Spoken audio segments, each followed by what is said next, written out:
Good morning. Did you sleep well? No? No. Well, we'll have to do something about that. You know, you don't have to work or do anything today. It's your day off. Why don't I tell you a tale I know?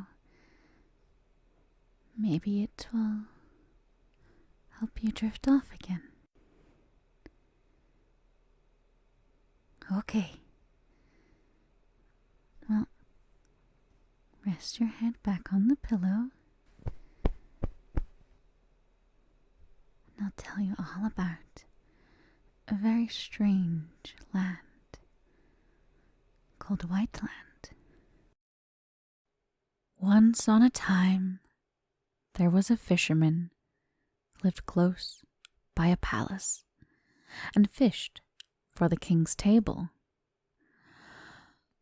One day when he was out fishing, he just caught nothing.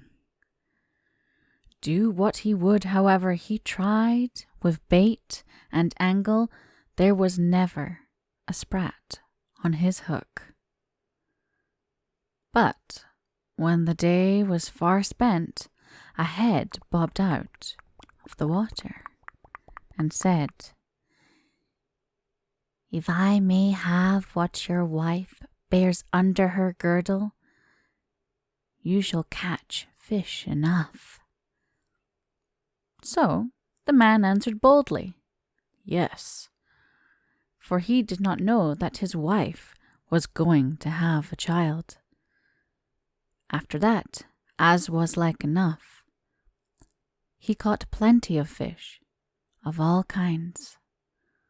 But when he got home at night and told his story, how he had got all that fish, his wife fell a-weeping and moaning, and was beside herself for the promise which her husband had made. For she said, "I bear a babe under my girdle." Well, the story soon spread and came up to the castle. And when the king heard the woman's grief and its cause, he sent down to say he would take care of the child and see if he couldn't save it. So the months went on, and when her time came, the fisher's wife had a boy. So the king took it at once and brought it up as his own son until the lad grew up. Then he begged leave one day to go out fishing with his father. He had such a mind to go, he said. At first the king wouldn't hear of it, but at last the lad had his way and went. So he and his father were out the whole day, and all went right and well till they landed at night, when the lad remembered he had left his handkerchief and went to look for it. But as soon as ever he got into the boat, it began to move off with such a speed that the water roared under the bow, and all the lad could do in rowing against it with the oars was no use. So he went and went the whole night, and at last he came to a white strand, far, far away. There he went ashore, and when he had walked about a bit, an old man met him with a long white beard. "What's the name of this land?" asked the lad. "Whiteland," said the man, who went on to ask the lad whence he came, and what he was going to do. So the lad told him all. "Aye, aye," said the man. "Now, when you have walked a little further along the strand here, you'll come to 3 princesses, whom you will see standing in the earth up to their necks, with only their heads out. Then the first, she is the eldest, will call out and beg you so prettily to come and help her. And the second will do the same. To neither of these shall you go. Make haste past them, as you neither saw nor heard anything. But the third you shall go to, and do what she asks. If you do this, you'll have good luck. That's all." When the lad came to the first princess, she called out to him and begged him so prettily to come to her. But he passed on as though he saw her not. In the same way, he passed by the second. But to the third he went straight up. "If you'll do what I bid you," she said, "you may have which of us you please." Yes, he was willing enough. So she told him how 3 trolls had set them down in the earth there. But before they had lived in the castle up among the trees. "Now," she said, "you must go into that castle, and let the trolls whip you each one night for each of us. If you can bear that, you'll set us free." Well, the lad said he was ready to try. "When you go in," the princess went on to say, "you'll see 2 lions standing at the gate. But if you'll only go right in the middle between them, they'll do you no harm. Then go straight on into a dark little room and make your bed. When the troll will come to whip you, but if you take the flask which hangs on the wall and rub yourself with the ointment that's in it, wherever his lash falls, you'll be as sound as ever. Then grasp the sword that hangs by the side of the flask and strike the troll dead." Yes, he did as the princess told him. He passed in the midst between the lions, as if he hadn't seen them, and went straight into the little room. And there he lay down to sleep. The first night there came a troll with 3 heads and 3 rods, and whipped the lad soundly. But he stood it till the troll was done. Then he took the flask and rubbed himself, and grasped the sword and slew the troll. So when he went out the next morning, the princesses stood out of the earth up to their waists. The next night was the same story over again, only this time the troll had 6 heads and 6 rods, and he whipped him far worse than the first. But when he went out the next morning, the princesses stood out of the earth as far as the knee. The third night there came a troll that had 9 heads and 9 rods, and he whipped and flogged the lad so long that he fainted away. Then the troll took him up and dashed him against the wall. But the shock brought down the flask, which fell on the lad, burst, and spilled the ointment all over him. And so he became as strong and sound as ever. Then he wasn't slow. He grasped the sword and slew the troll. And the next morning, when he went out of the castle, the princesses stood before him with all of their bodies out of the earth.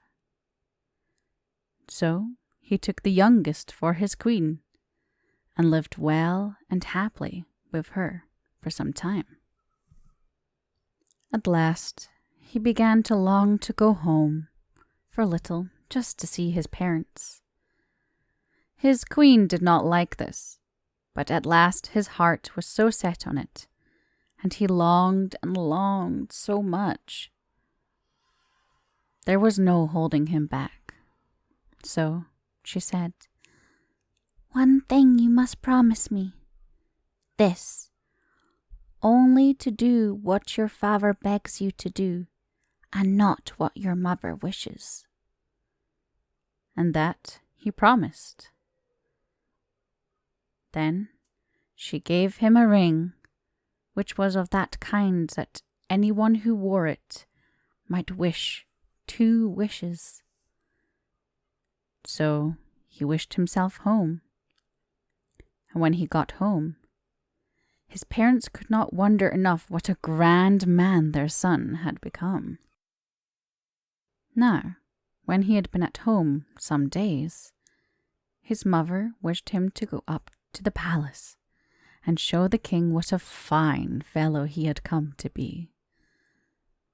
But his father said, "No, don't let him do that. If he does, we shan't have any more joy of him this time." But it was no good.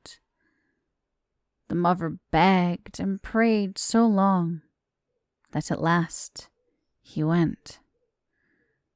So when he got up to the palace, he was far braver, both in clothes and array, than the other king, who didn't quite like this, and at last he said, "All very fine, but here you can see my queen, what like she is, but I can't see yours, that I can't. Do you know I scarce think she's so good-looking as mine." "Would to heaven," said the young king, "she were standing here, then you'd see what she was like." And that instant there she stood before them. But she was very woeful, and said to him, "Why did you not mind what I told you? And why did you not listen to what your father said? Now I must away home, and as for you, you have had both your wishes." With that, she knitted a ring among his hair with her name on it, and wished herself home, and was off. Then the young king was cut to the heart, and went, day out, day in, thinking and thinking how he should get back to his queen. "I'll just try," he thought. "If I can't learn where Whiteland lies." And so he went out into the world to ask. So when he had gone a good way, he came to a high hill, and there he met one who was lord over all the beasts of the wood. For they all came home to him when he blew his horn. So the king asked if he knew where Whiteland was. "No, I don't," he said, "but I'll ask my beasts." Then he blew his horn and called them, and asked if any of them knew where Whiteland lay. But there was no beast that knew. So the man gave him a pair of snowshoes. "When you get on these," he said, "you'll come to my brother. He lives hundreds of miles off. He is the lord over all the birds of the air. Ask him. When you reach his house, just turn the shoes so that the toes point this way, and they'll come home of themselves." So when the king reached the house, he turned the shoes as the Lord of the Beasts had said, and away they went home of themselves. So he asked again after Whiteland, and the man called all the birds with a blast of his horn, and asked if any of them knew where Whiteland lay. But none of the birds knew. Now, long after the rest of the birds, came an old eagle, which had been away 10 round years. But he couldn't tell any more than the rest. "Well, well," said the man, "I'll lend you a pair of snowshoes. And when you get them on, they'll carry you to my brother, who lives hundreds of miles off. He's the lord of all the fish in the sea. You'd better ask him. But don't forget to turn the toes of the shoes this way." The king was full of thanks, got on the shoes, and when he came to the man who was lord over the fish of the sea, he turned the toes round, and so off they went home like the other pair. After that, he asked again after Whiteland. So the man called the fish with a blast, but no fish could tell where it lay. At last came an old pike, which they had great work to call home, he was such a way off. So when they asked him, he said, "Know it, I should think I did. I've been cook there 10 years, and tomorrow I'm going there again, for now the Queen of Whiteland, whose king is away, is going to wed another husband." "Well," said the man, "as this is so, I'll give you a bit of advice. Hereabouts, on a moor, stand 3 brothers, and here they have stood these 100 years, fighting about a hat, a cloak, and a pair of boots. If anyone has these 3 things, he can make himself invisible, and wish himself anywhere he pleases. You can tell them you wish to try the things, and after that you'll pass judgment between them, whose they shall be." Yes, the king thanked the man, and went and did as he told him. "What's all this?" he said to the brothers. "Why do you stand here, fighting forever and a day? Just let me try these things, and I'll give judgment whose they shall be." They were very willing to do this, but as soon as he had got the hat, cloak, and boots, he said, "When we meet next time, I'll tell you my judgment." And with these words, he wished himself away. So, as he went along, up in the air, he came up with the north wind. "Whither away?" roared the north wind. "To Whiteland," said the king. And then he told him all that had befallen him. "Ah," said the north wind, "you go faster than I, you do, for you can go straight, while I have to puff and blow round every turn and corner. But when you get there, just place yourself on the stairs by the side of the door, and then I'll come storming in, as though I were going to blow down the whole castle. And then when the prince, who is to have your queen, comes out to see what's the matter, just you take him by the collar and pinch him out of doors. Then I'll look after him and see if I can't carry him off." Well, the king did as the north wind said. He took his stand on the stairs, and when the north wind came, storming and roaring, and took hold of the castle wall so that it shook again, the prince came out to see what was the matter. But as soon as ever he came, the king caught him by the collar and pitched him out of doors. And then the north wind caught him up and carried him off. So when there was an end of him, the king went into the castle, and at first his queen didn't know him. He was so wan and thin through wandering so far and being so woeful.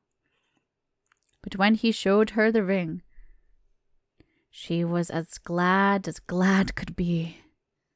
And so the rightful wedding was held, and the fame of it spread far and wide. The end. I think I best leave you to sleep now. My job here is done. I'll see you next time.